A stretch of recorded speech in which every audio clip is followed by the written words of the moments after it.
What's up guys, and welcome back to another video. Today's video we are recapping Wales taking on Ireland. What a phenomenal performance, what a phenomenal game. Another interesting turn of events. Yes, a red card for Peter O'Mahony, but credit to Ireland for the way they played after. It's almost like, I think Mike Tyndall tweeted, it's like Ireland should get a red card in every game because they just kind of woke up and played great rugby. At the end of the day, the result wasn't the result they wanted, but there were moments of pure class, and credit to them for putting it on. Obviously, 3 tries in the game, full out. First one to Tadhg Beirne, who got one in the 36th minute, and then George North came in the 48th minute to change things up. That is when I think people's opinions and thoughts were starting to change, and we thought, can Wales do it? And credit to Wales for doing it. I think nearly everyone thought this one was going to be for Ireland. Predictions after what we saw last year from Wales, but credit to Wayne, Coach Wayne and Alan Wynne-Jones, the leadership team, for keeping this team spirited, for keeping this team motivated, for letting them know that they still had every opportunity. You cannot write off a team before a tournament even kicks off.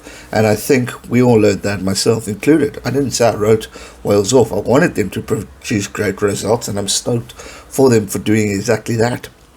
But when you get a game like Wales-Ireland, I thought Ireland would have had this one, but it wasn't the case.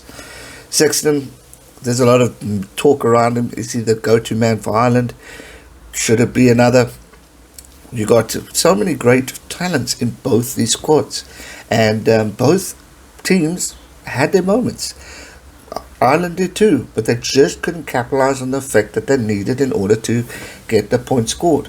I must say, when Rees-Zammit scored, I pretty much knew, okay, this looks like, well, it's a Wales game.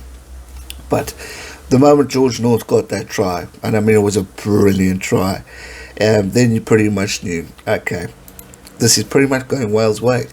A phenomenal opportunity. Wayne's coaching style worked this past weekend, and he got the results he needed. And it's going to be a great opportunity now for Ireland to bounce back, show us what they're made of. It's just how this tournament has started off. France dominating Italy to get to where they are. Then you get England going down to Scotland in a shock historic victory. Well, Scotland's historic victory. And then you get Wales and Ireland, also close game. 21-16, it's not a bad little score, that. And at the half time, Ireland are in the lead, 6-13. So going in with the try advantage, going in with the points advantage, the fact that Wales did this comeback will give them so much confidence going forward, and they will realise, whoa, boys and girls, fans, we've got a team here who could have been gelling back up, producing the results that they need to get it. And if we look at the stats, it's very different. It's very to and from. Possession 61% to Ireland, 39% to Wales. That's quite an odd result for a team that won. Normally you'd think it'd be the other way around. If you look at Scotland, England, Scotland had the possession and the territory. But on the territory side, we got 50-50 to both teams. So that is very, very interesting. Time in possession, 23 minutes to Ireland, is 17 to Wales. So interesting stuff over there. And it's quite interesting how the open play was resulted in, or the worked. 132 passes for Wales versus 261 passes to Ireland.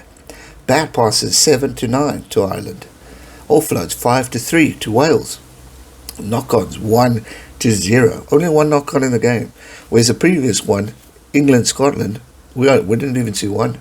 Handling errors 8-9 to Ireland on that one. So handling errors they want to work on.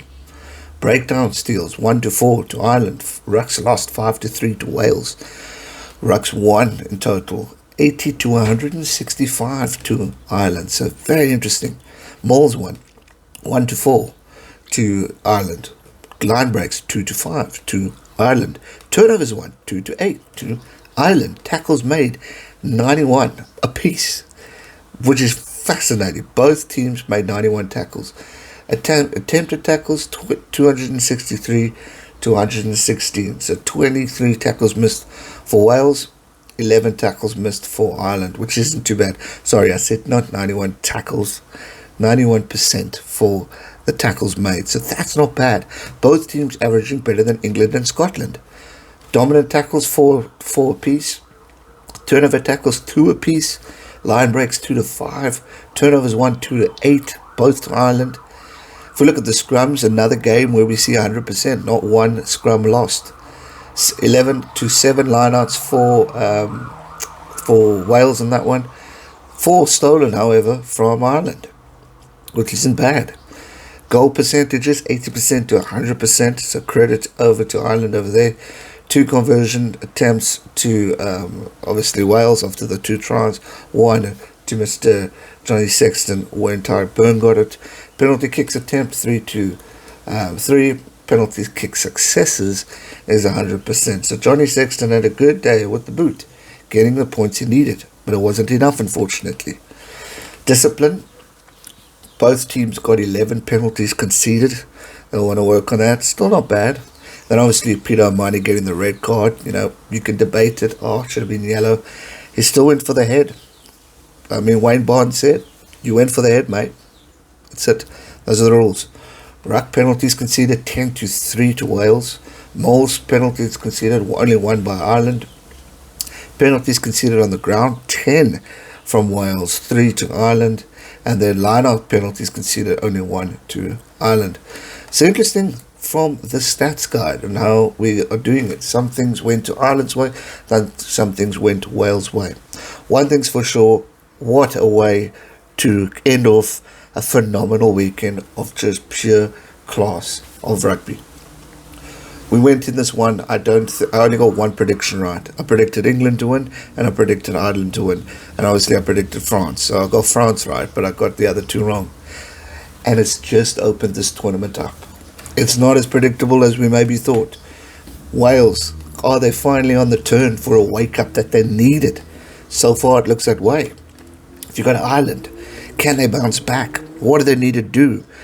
Why, when a red card happens, do they currently form together as a team?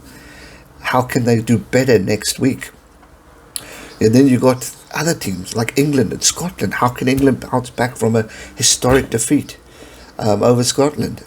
France and Italy. Are Italy going to be the team where all these 5 nations are going to smash them to get points, and we're going to end this tournament by who's got the most points? Right now, it's looking interesting.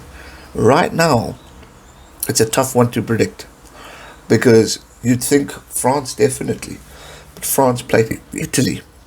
I think England's got Italy next. That's interesting. How are Wales and Ireland going to go ahead against a team like England?